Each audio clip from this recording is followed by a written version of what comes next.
Hello, this is Ken Coates. I'm a senior fellow with the Macdonald-Laurier Institute, and I'm here today with Estella Petersen. I'm delighted to be with you, Estella.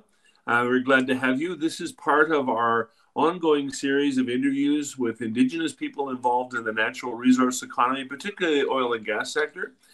We've been doing a series of interviews with some of the leading thinkers and leading practitioners in this sector. And it's been just a wonderful way for us to sort of go beyond the headlines and go beyond the political sort of conversation about why Indigenous people are involved in the natural resource economy.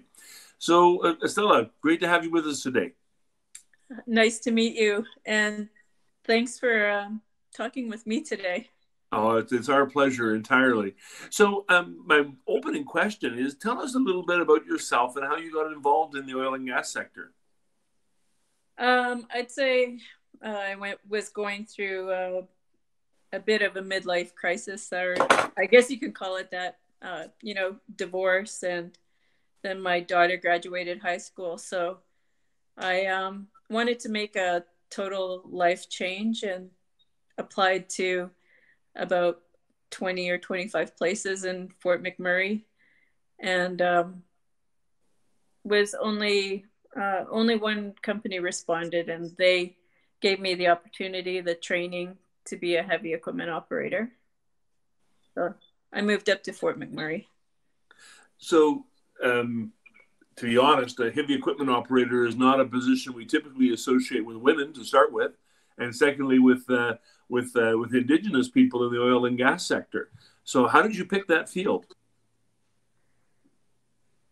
I just wanted something completely different from what I've been doing. And I thought I wanted to try something that was out of the box. So I just applied. I wanted to learn how to drive these big trucks, 400-ton trucks. So luckily I was able to find a job. Did you say 400-ton trucks? Yeah. And wow, that's impressive. That's impressive. So, and tell me about the rest of your career. Now you got started. You signed on as a heavy equipment operator. What are you doing now?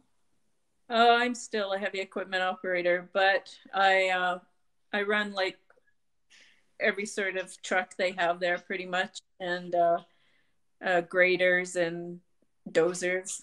So I'm working my way through the equipment slowly but surely. So how many Indigenous people are with you in the oil and gas sector? When you're up in Fort McMurray and in the camps, are there lots of Indigenous folks there, or still the number fairly small? I'm not in the camps. I'm in base mine in Fort McMurray, but we have a growing number. I mean, the place that I work at has Indigenous program, so I know that there's Indigenous people that work there. And how has that worked out for Indigenous people? I mean, we hear all sorts of stories and sort of people saying, "Oh, Indigenous people aren't welcome in the oil and gas sector." But from what I know from you from before, that's not true. No, I think the people that are involved in it are just not as vocal as the people who are opposed to it. I mean, the Indigenous people. Like, I know in this area specifically, in northern Alberta, it's I don't know, it's mainstream for Indigenous people to be working here with the oil sands. So not just the oil sands, it's even companies that work with the oil sands. So yeah, I think it's interesting. That's a great point, because we often forget that the industry is not just the companies that are actually doing the mining of the oil sands. It's actually all the service and supply firms, of which there are hundreds and hundreds, correct? Yeah, it's like a trickle effect, I mean, we get our paycheck, we spend it somewhere else, it just keeps going and going. Like, it's everybody. I think everybody's involved in the oil sands in Fort McMurray. So tell me something a bit about that. I've had the good fortune of spending 5 years working on a research project with the good folks at Fort McMurray, and came to like the community a great deal. Really impressed with the recreational facilities, the sense of community, the sort of support there was there for new Canadians and other things. So tell me what it's like to live in Fort McMurray. I think there's an awful lot of mythology and stories about Fort McMurray as a place to live. Well, I like Fort McMurray. I didn't think I would because I heard all the negative stories about Fort McMurray. But, you know, it's really gorgeous up here.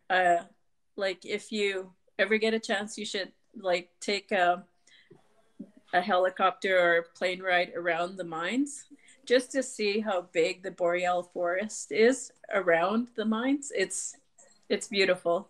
And I don't know, you can find ugliness wherever you look, but if you want to find something beautiful, you'll find something beautiful, right? So that's true. That's true. The thing that got me was this is called MacDonald Island, is it not? Where yeah. the recreational facilities are. Just tell folks about that a little bit. That's an amazing place.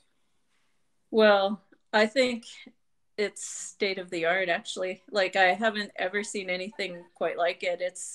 I can't even tell you the size of it, but it's like, for the size of our city, I'd say it's no comparison to, you know, some of the facilities in like Calgary or Edmonton. Well, I remember last time I was there, there's a swimming pool and there's the gym complexes and the curling rink and the golf course and all the social rooms and things of that sort. But they were in the process of building a baseball field and a soccer pitch as well. Yeah, they have all of that, and they also have now I forget what it's called, but they have the football games in it, and the outdoor games. It's all open. Wow. So one of the questions I've sort of tried to ask everybody is, what do you say to a young Indigenous person who might be interested in joining the oil and gas sector? What advice would you give them to sort of suggest to them about whether this was a place to have a career or not? I would say, if you're really interested in it, you should just go for it and scout out, what your options are. If you want to veer off to different, different paths within the oil and gas industry, there's so much you can do. And I would also look for a company that matches your beliefs on, environmental impact and whatever you believe in. Okay. So have you stayed with the same company the whole time you've been in the sector? Nope. I started out with a contractor and then I moved on to a bigger company. Okay. And do you have family members in the sector now as well? Yeah, actually, my son was taking environmental technologies, and now he's working as a heavy equipment operator for a contractor, but he is hoping to get into environmental technologies. Wow. And tell me a little bit, if you could, about the companies themselves. It seems to me that the companies 30 years ago, they didn't hire very many Indigenous people. They weren't terribly supportive. That's certainly the story you get from people who are around the industry for a long time. But my understanding now is that's quite different. Yeah, I think there's more of a responsibility from the big companies to hire more Indigenous people. And also, they're trying to build a better communication, right? A relationship between, the Indigenous and the companies. So I see that happening a lot. Like, there's so much influence from the companies, like support. So I think it's great. That's really interesting. If you could fix one thing about the way Canada approaches the oil and gas sector, what would you fix? I would really love people to just take a look at how much oil and gas actually contributes to Canada and how much, wealth we have here.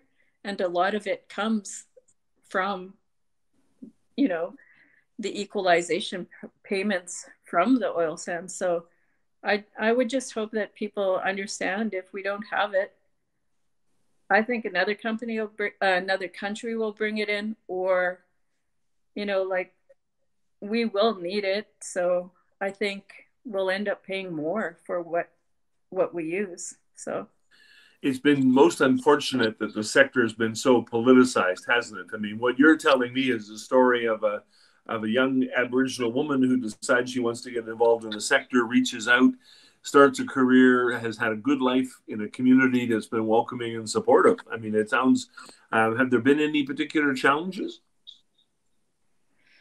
Well, you know, I'd be lying if I said there wasn't. It's, you know, well, I came here almost 9 years ago, so it was a bit of, you know, boys club before. So I think things are changing now. And, you know, I don't really notice any racial, you know, tension like I did growing up or anything like that. So none of that is here. So back up a little bit. Where did you grow up? What community are you from? I'm from Cowessess Reserve in Saskatchewan. I grew up in Manitoba. Oh, okay. Okay. Yep. I don't know if you follow Cowessess very much, but you have a new chief, Mr. Chief Delorme, who is a really innovative and creative individual who's determined to sort of make Cowessess a real leader, I think, in political innovation in among First Nations. Oh, yeah. I follow him closely, actually. I think he's amazing. And I think that's what we need there. Well, it is interesting, isn't it? The other part of this, that I'd like your comments on this as well, is that, you know, I remember people telling me one time and saying, well, you know, Indigenous peoples aren't committed to their communities because they've all moved away. And so they're running away from their communities. They moved far away. And I always think that that's completely wrong. That's not the way to understand Indigenous people and their home community. What do you think about that? I think it is. I think people are moving away from their communities. I think there always will be a sense of home, you know, in the community. But a chief like Cadmus Delorme, he's bringing like new ideas to the reserve. So it's a good mesh of the old traditions and the new. So it's good. I like what's happening. Yeah, I think you'll always be part of Cowessess, won't you? Yeah, I will. Well, Estella, you've been absolutely wonderful. Thank you so much for speaking with us today. And Estella Petersen has been an Indigenous woman active in the oil and gas sector, living in Fort McMurray, and brings a very unique perspective to this larger question we're looking at Macdonald-Laurier Institute about Indigenous participation in the natural resource economy. Estella, thank you so much. Thank you.